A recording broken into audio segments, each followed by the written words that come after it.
আজকে বৃহস্পতিবার লক্ষ্মীবার, তাই আজকে আমাদের নিরামিষ নিরামিষ কী কী রান্না করলাম আজকে তাই সবার সাথে শেয়ার করব। হ্যালো এভরিওয়ান, সবাইকে আমার একটা নতুন ভিডিওতে স্বাগতম। এই যে প্রথমে আমি ভাতটা বসিয়ে দিয়েছিলাম, ভাতটা আমার হয়ে গেছে। এদিকে মুগ ডালটা পানি ঝরতে দিয়েছিলাম, তারপর এদিকে পোস্ত, নারকেল, সরিষা, কাঁচামরিচ, আদা, তারপর নারকেল সব কিছু একসাথে ভিজতে দিয়েছি। এটা ভিজে হয়ে গেলে তারপর আমি ব্লেন্ডার করে নিব সবজিতে দেওয়ার জন্য। এদিকে মুগ ডালটা আমি ভাজতে দিয়েছি একটু তেল দিয়ে। মুগ ডালটা দিয়ে একটু হলুদ লবণ দিয়ে ভালো করে ভেজে নিব। ভালো করে যখন ভাজা হয়ে আসবে তখন আমি জল দিয়ে দিব। এগুলো হতে হতে আমি সবজিগুলো কেটে নিব। এই যে মূলা, তারপর হচ্ছে গাজর, মিষ্টি কুমড়া, ফুলকপি, সব সবজি আমি কেটে নিব। ধনেপাতা, কাঁচামরিচ, টমেটো সব কিছু কেটে তারপর রান্না করতে যাব। এদিকে ডালটা আমি হতে দিয়েছি, হতে হতে সব কিছু আমি কেটেও নিয়েছি। এই যে ধনেপাতা, কাঁচামরিচ, টমেটোর সাথে একটু শসাও কেটে নিয়েছি। মূলাগুলো কেটে আগে লবণ দিয়ে মেখে রেখেছিলাম নরম হয়ে যাওয়ার জন্য, এটাও ধুয়ে নিয়েছি, সবজিটাও ধুয়ে নিয়েছি। যে মূলাটা বাছতে দিয়েছিলাম তখনই আমার গ্যাসটা চলে যায়, তাই ইলেকট্রিক চুলাতে মূলাটা বাছতে দিয়েছি।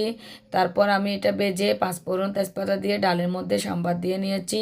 মূলাটা যেহেতু নরম হয়ে গেছে বা ভেজেও নরম হয়ে গেছে তাই দিয়ে দিলাম। ডালটা একটু ফুটিয়ে ধনেপাতা দিয়ে ডালটা আমি নামিয়ে নিব। এরপর আমি ফুলকপিটা বাছতে দিয়েছি ইলেকট্রিক চুলার মধ্যে। এদিকে গ্যাসের জন্য ফোন করেছিলাম, আস্তে আস্তে দেরি হচ্ছে তাই এদিকে আবার ব্লেন্ডার করে নিলাম পোস্তাগুলো, তারপর ডালের বড়া করার জন্য।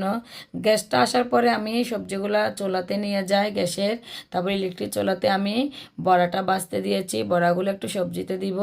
একে একে আমার সব সবজি ভাজা হয়ে যাচ্ছে। এদিকে অন্য চুলায় আমি সবজিটা বসিয়ে দিব, যেহেতু গ্যাসটা আসতে দেরি করেছে রান্নাটা করতে দেরি হয়ে যাচ্ছে।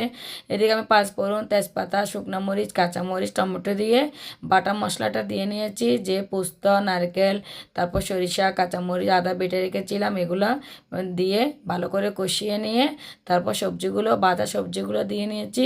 এখানে কিন্তু আমি সব সবজি ভেজে নিয়েছি। তারপর ভালো করে কষিয়ে আমি জল দিয়ে নিব। জল দিয়ে হয়ে গেলে একটু গরম মশলাও দিয়ে নিয়েছি। সবজির মধ্যে গরম মশলাটা দিলে কিন্তু ভালো লাগে। এবার আমি টমেটো টক করার জন্য শুকনো মরিচ, তারপর পাঁচফোড়ন তেজপাতা দিয়ে নিয়েছি। এটা দেওয়ার পর এটা বাছতে বাছতে অন্যদিকে আমি কিন্তু সবজির মধ্যে বড়াগুলো দিয়ে দিয়েছি। যে বড়াগুলো ভেজেছিলাম কিছুটা শুকনো খাওয়ার জন্য রেখেছি, কিছুটা দিয়ে নিয়েছি। এদিকে পাঁচফোড়নটা ভাজা হয়ে গেলে টমেটোটা দিয়ে নিয়েছি। এই যে আমার সবজি হয়ে গেছে, তারপর আমি ধনেপাতা দিয়ে নামিয়ে নিব।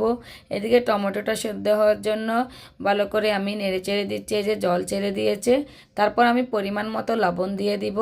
লবণ দেওয়ার পরে একটু ভালো করে নেড়ে চেড়ে তারপর পরিমাণ মতো চিনি দিয়ে দেবো। যে যেভাবে মিষ্টি খেতে চান, কেউ যদি টক খেতে চান তাহলে মিষ্টিটা কম দিবেন। আমাদের ঘরে একটু মিষ্টি মিষ্টি পছন্দ করে তাই আমি চামচের 4 চামচের মতো চিনি দিয়ে নিয়েছি। এই যে ভালো করে চিনি দিয়ে নেড়ে চেড়ে দিব। তারপর একটু তাড়াতাড়ি গলে যাওয়ার জন্য এটা দিয়ে ভালো করে আমি মিক্স করে নেব টমেটোকে, যাতে সবগুলো একসাথে মিক্স হয়ে যায়, মানে একটাও শক্ত না থাকে। ওই জন্য তাড়াতাড়ি হওয়ার জন্য এটা দিয়ে আমি করে নিচ্ছি।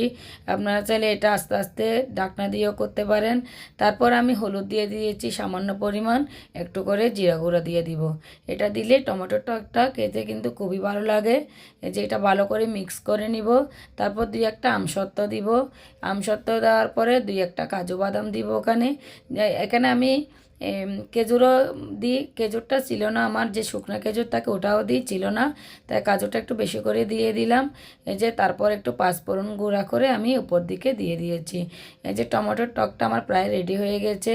এখন আমি খাবারের জন্য সব খাবার রেডি করে নিব সবার জন্য। সবাই দুপুরে খেতে খেতে বসে পড়বো। এই যে টমেটোর টক, ডাল, তারপর শুকনো বড়া নিয়েছিলাম, আবার পাঁপড়ও ভেজেছিলাম, কিছুটা শসা কেটে নিয়েছিলাম, সবজি করেছিলাম।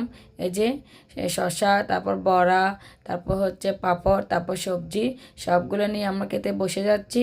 আজকের ভিডিওটা এ পর্যন্ত। যদি ভালো লেগে থাকে একটা লাইক কমেন্ট শেয়ার করে দিবেন সবাই। সবাই ভালো থাকবেন, সুস্থ থাকবেন। সবাইকে ধন্যবাদ, সবাইকে টাটা।